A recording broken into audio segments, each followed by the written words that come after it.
ये कहानी है एक छोटे से समुद्री कस्बे की, जहाँ एक लड़का अपनी जिंदगी की सबसे यादगार समर वेकेशन बिताता है।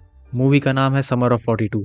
इस फिल्म में एक सैनिक की पत्नी एक लड़के से प्यार करने लगती है और ये सब तब शुरू होता है जब ये लड़का उसे पहली बार समुद्र के किनारे में देखता है और उसी पल से उसे अपने दिल में बसा लेता है। इस लड़के का नाम था हर्मी और वो डॉर्थी नाम की इस औरत से मिलने के नए नए बहाने ढूंढता रहता है और आखिरकार उसे अपने प्यार में कामयाबी एक दिन मिल ही जाती है। तो आइए देखते हैं ये सब कैसे हुआ। फिल्म की शुरुआत स्क्रीन पर चल रही कुछ तस्वीरों के साथ होती है और बैकग्राउंड में म्यूजिक बजता है। इसी बीच एक आदमी अपने बचपन को याद करते हुए एक कहानी सुनाता है। उसका नाम हर्मी था और उसने 1942 में इस जगह पर अपनी गर्मी की छुट्टियां बिताई थी। हर्मी उस समय काफी छोटा था और वो स्कूल में पढ़ता था। उसके दो दोस्त थे, ऑस्की और बेंजी। ये तीनों अक्सर समुद्र के तट पर खेलते थे। एक दिन ये तीनों समुद्र के किनारे खेल रहे थे, तभी उन्हें पास ही की एक झोपड़ी दिखी जहाँ पर एक सैनिक अपनी पत्नी के साथ रहता था। इन दोनों की हाल ही में शादी हुई थी और उस समय ये कपल जलाने के लिए लकड़ी इकट्ठा कर रहा था। हर्मी और उसके दोस्त इस कपल को गौर से देख रहे थे। कुछ ही देर बाद सैनिक अपनी नई दुल्हन को गोद में उठाता है और घर के अंदर ले जाता है। ये तीनों लड़के सैनिक की पत्नी की सुंदरता पर मंत्रमुग्ध हो गए थे।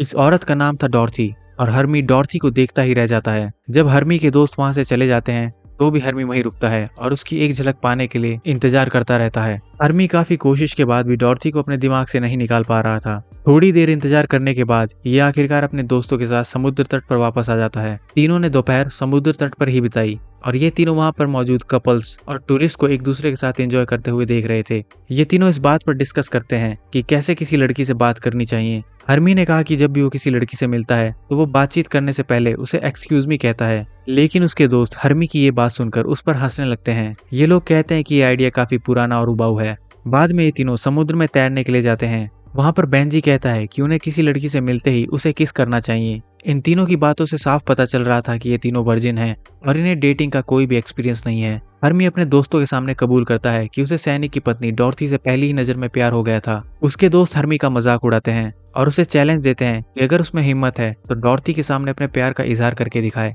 तभी ऑस्की प्यार रोमांस के बारे में सुझावों से भरी एक बुक लेकर आता है। ये तीनों लड़के काफी उत्साह से इस किताब को पढ़ने लगते हैं ताकि इनकी डेटिंग लाइफ में कुछ इंप्रूवमेंट हो सके। हालांकि हर्मी उस बुक में सिर्फ ये देखने की कोशिश करता है कि कैसे वो डॉर्थी को पा सके। इसके बाद ये तीनों लड़के एक नाव में घूमने के लिए जाते हैं और तभी ये लोग एक बड़े से जहाज को आते देखते हैं। उसी जगह पर हर्मी सैनिक की पत्नी डॉर्थी को दोबारा से देखता है। डॉर्थी अपने पति को सी ऑफ करने के लिए वहां पर आई थी। उसका पति जंग में जा रहा था। डॉर्थी और उसका पति एक दूसरे को किस करते हैं और फिर गले लगाते हैं। डॉर्थी का पति बोट में बैठकर वहां से चला जाता है और ये सब देखकर हर्मी डॉर्थी का और भी दीवाना हो जाता है। हर्मी डॉर्थी से नजरें ही नहीं हटा पा रहा था, इसलिए हर्मी सोचता है कि उसे किसी भी हालत में डॉर्थी से बात करनी चाहिए। अगले दिन ये तीनों समुद्र के किनारे पर जाते हैं। डॉर्थी वहां पर नहाने के लिए आई हुई थी। ऑस्की और बेंजी हर्मी को चिढ़ाते हुए कहते हैं, देखो तुम्हारी गर्लफ्रेंड तैरने के लिए आई हुई है, तुम उसके साथ क्यों नहीं चले जाते? लेकिन याद रखना ये तुमसे बहुत बड़ी है और तुम जैसे बच्चे के लिए नहीं बनी है। दोनों ये बात बोलकर हर्मी का मजाक बनाते हैं और उस पर खूब हंसते हैं।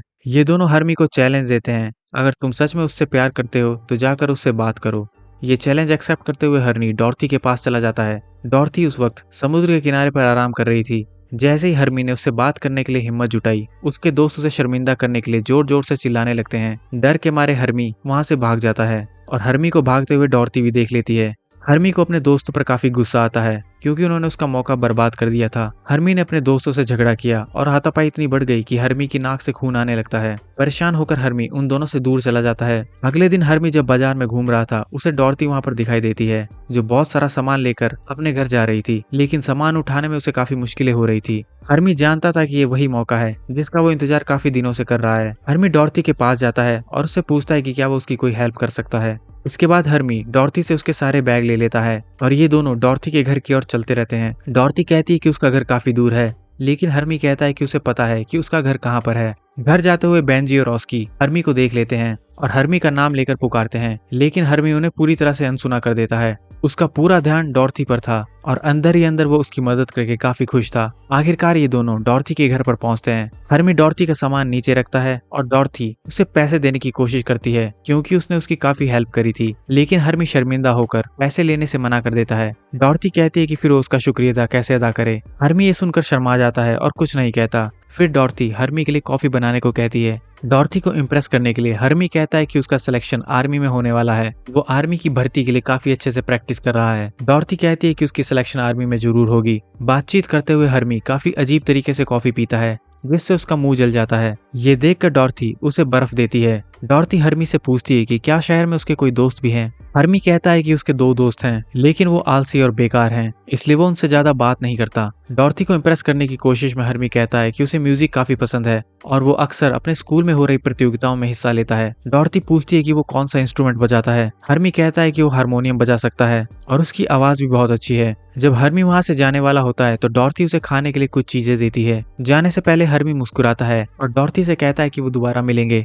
डॉर्थी से मिलकर हर्मी काफी खुश था। वापस जाते हुए उसे रास्ते में ऑस्की और बेंजी मिलते हैं, जो छुपकर उसका इंतजार कर रहे थे। जैसे ही हर्मी उनसे मिलता है, ये दोनों उसे घेर लेते हैं और उससे पूछते हैं कि इतने समय से वो डॉर्थी के घर में क्या कर रहा था। हर्मी ने शांत भाव से कहा, मैं उसके साथ ड्रिंक कर रहा था, और ये तीनों हंसे और साथ साथ वापस वहां से चले गए। अगले दिन तीनों दोस्त एक फिल्म देखने का प्लान बनाते हैं और थिएटर में जाते हैं। ऑस्की ने वहां पर 3 लड़कियों को देखा और उन्हें देखकर उनसे बात करने लगा। उसने बातचीत शुरू करी और उन्हें फिल्म देखने के लिए अपने साथ चलने के लिए कहा। लड़कियों को ये आइडिया पसंद आया क्योंकि टिकट के पैसे ये तीनों लड़के देने वाले थे, इसीलिए वो तैयार हो जाती है। जब लड़के टिकट खरीदने गए तो ऑस्की और हर्मी को एक प्रॉब्लम का एहसास हुआ। उनके पास सिर्फ 3 लोगों के लिए ही पैसे थे। ऊपर से ये तीनों लड़कियों के लिए आइसक्रीम खरीदने का वादा भी कर चुके थे। ये तीनों बड़ी मुसीबत में थे, लेकिन जैसे तैसे ये पैसे का जुगाड़ कर लेते हैं। तभी उन्हें थिएटर में सैनिक की पत्नी डॉर्थी मिलती है। डॉर्थी हर्मी से काफी अच्छे से बातचीत करती है और हर्मी से कहती है कि उसे उसके घर पर कुछ सामान शिफ्ट करने के लिए हर्मी की मदद चाहिए। डॉर्थी के जाने के बाद ऑस्की और बेंजी हर्मी को चिढ़ाते हैं और कहते हैं कि लगता है ये लड़की तुम पर फिदा हो गई है, तुम्हारी किस्मत काफी अच्छी है। लेकिन हर्मी झट से जवाब देता है, हाँ ठीक है, तुम लोगों ने अपने लिए सुंदर लड़कियां चुनी और मुझे बदसूरत लड़कियों के साथ अब जाना पड़ेगा फिल्म देखने के लिए।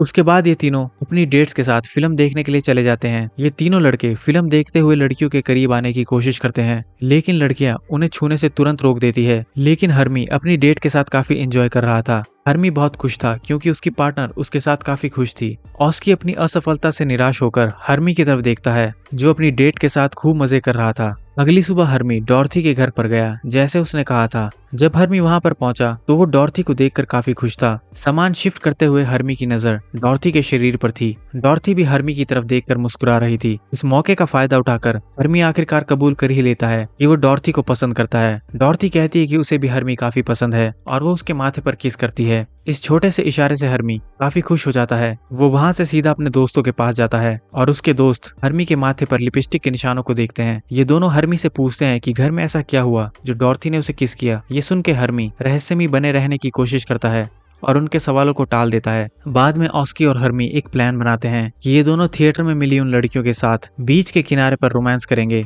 और अपनी वर्जिनिटी लूज करने की कोशिश करेंगे। ऑस्की कहता है कि अगर उन्हें युद्ध जीतना है तो उन्हें कवच की जरूरत होगी, यानी प्रोटेक्शन की। इसलिए ये दोनों पैसे इकट्ठे करते हैं और प्रोटेक्शन लेने के लिए दुकान पर जाते हैं। ऑस्की बाहर इंतजार करता है, जबकि हर्मी दुकान के अंदर सामान खरीदने के लिए चला जाता है। लेकिन हर्मी जैसे ही काउंटर पर पहुंचता है, वो देखता है कि उसके पास में एक औरत खड़ी है। उससे शर्मिंदा होकर वो चीज नहीं मांग पाता जो वो वास्तव में चाहता था। हर्मी इंतजार करता है जब तक वो औरत वहां से चली नहीं जाती। फिर घबराहट में उसने दुकानदार से कहा कि वो रबर खरीदना चाहता है, लेकिन रबर खरीदने के बजाय वो बोल देता है कि मुझे आइसक्रीम चाहिए। फिर से कोशिश करते हुए वे लड़खड़ा जाता है और गलती से नैपकिन मांग लेता है। दुकानदार हर्मी के अजीब बर्ताव को देखकर समझ जाता है कि असल में उसे क्या चाहिए। इसके बाद दुकानदार एक मुस्कान के साथ उसे रबर दे देता है। इसके बाद ये रात को अपने प्लान के मुताबिक लड़कियों के साथ बीच पर मिलते हैं। हर्मी एगी के साथ था और ऑस्की अपनी गर्लफ्रेंड मरियम के साथ। ऑस्की हर्मी के पास आता है और उससे सामान मांगता है, यानी प्रोटेक्शन। हर्मी ऑस्की से पूछता है कि आखिर तुम इन प्रोटेक्शंस के साथ क्या कर रहे हो, लेकिन ऑस्की उसे कुछ भी नहीं बताता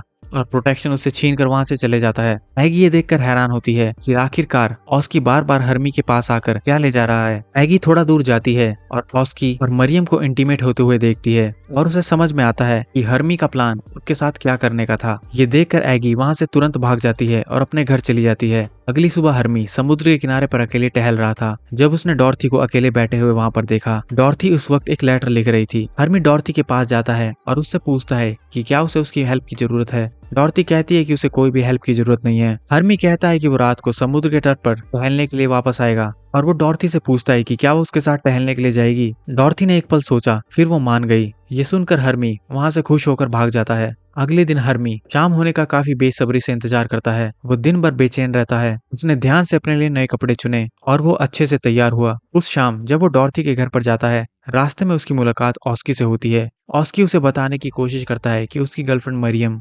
पेंडिसाइटिस की सर्जरी के लिए जा रही है, लेकिन हर्मी उसकी बातों पर ज्यादा ध्यान न देता हुआ डॉर्थी के घर की ओर चल पड़ता है। हर्मी कुछ बहाना बनाता है ताकि वो ऑस्की से अपना पीछा छुड़ा सके। वहां से वो सीधा डॉर्थी के घर पर पहुंच जाता है। जैसे ही हर्मी डॉर्थी के घर पर पहुंचता है, वो देखता है कि उसके घर में सन्नाटा है और उसका घर काफी अव्यवस्थित लग रहा था। बैकग्राउंड में एक सैड म्यूजिक बज रहा था और उसकी नजर मेज पर पड़े एक लेटर पर पड़ती है जिसमें एक बुरी खबर लिखी हुई थी। दरअसल डॉर्थी के पति का विमान फ्रांस के ऊपर लड़ रहा था जब उसके विमान को दुश्मन सेना ने मार गिराया और इस हादसे में उसकी मौत हो गई थी। हर्मी चुपचाप उसके पास जाता है और डॉर्थी का हौसला बढ़ाता है। डॉर्थी उसे अपने बाहों में भर लेती है। काफी देर तक ये दोनों एक दूसरे को कसकर गले लगाते हैं, जैसे दो अकेली आत्माएं एक दूसरे से चिपक रही हैं और दर्द को भुलाने की कोशिश कर रही हैं। तभी डॉर्थी और हर्मी डॉर्थी के बेडरूम में चले जाते हैं। बाहर समुद्र की लहरों की आवाजों के अलावा चारों ओर सन्नाटा था। दोनों बिस्तर पर लेट गए, जहाँ हर्मी और डॉर्थी ने पहली बार फिजिकल रिलेशन बनाया। लेकिन थोड़ी देर बाद डॉर्थी चुपचाप उठकर वहां से चली गई। हर्मी उसे देख रहा था